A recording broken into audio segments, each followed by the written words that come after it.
It's Tuesday, May 6th, back out here in the shop and going to be working on the music stand again today, but not the brass pieces that I've been showing you the last 3 or 4 videos. We're going to be moving to the base of the unit and turn the camera around. I'm going to go right to my web page to show you some pictures of an earlier music stand that I made. This gives you the general idea that I'm going for with the base. The overall finish will be this black lacquer finish to try to simulate that Steinway grand piano look, and then we'll have brass detailing for the feet. So I'm going to show you right now how I'm trying to get to this position of being able to have this sort of form. I'm not sure I'm going to end up with this exact form of the curve in there. We'll see how this one plays out. Let's go over here to the workbench and you can see what I've got going so far. And if you're a woodworker and you've been following this and you can see some of the joinery, you might have even seen some of these pieces in some of the earlier videos I did. You can tell already I'm going to be using the Festool domino as a joinery system, and that's this loose tenon system. So the main tripod pieces are milled out of walnut with all the holes milled into them with the Festool domino, and then I've matched them up with each leg of the tripod so they'll all glue together in a nice tight form. I'm going to show you the actual template that I'm using. I've tried a couple of different templates over the years. I really like this one. I'd like to see it kind of fleshed out, but it's a lot of work, and if it doesn't work out, and then you've spent a lot of time with a template that doesn't quite work out, but it still intrigues me. I might pursue this one someday. Here's the current template that I'm working with. It's still got 2025 on it. I think that's when I started last year, but this is the template I'm using for this base.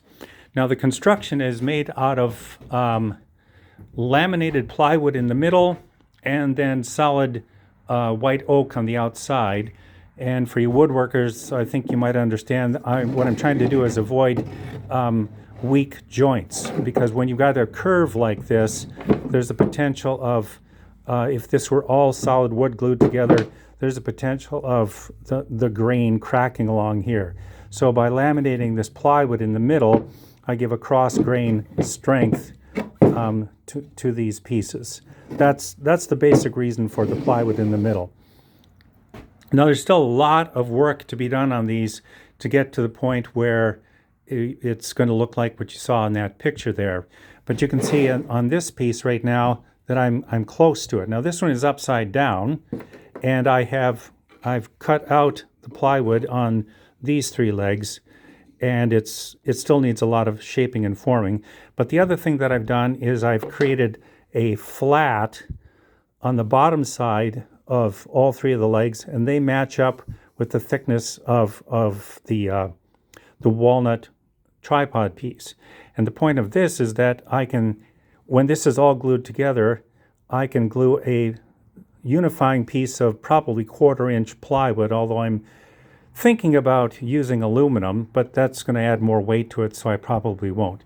But if I glue a nice piece of plywood in here and form that over, that's going to unify the entire unit, and it'll make it very strong. Try to turn this over. It's just loosely put together.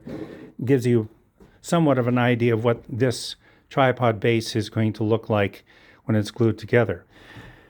To get to the more formal parts of the design and what it looks like, I use this brass pulley to create my circle down here, and then take a ruler and draw a line, and so that's how I'll rough out the basic form of the leg, and then I will contour it with files and sanders and grinders, and we'll see how that works out.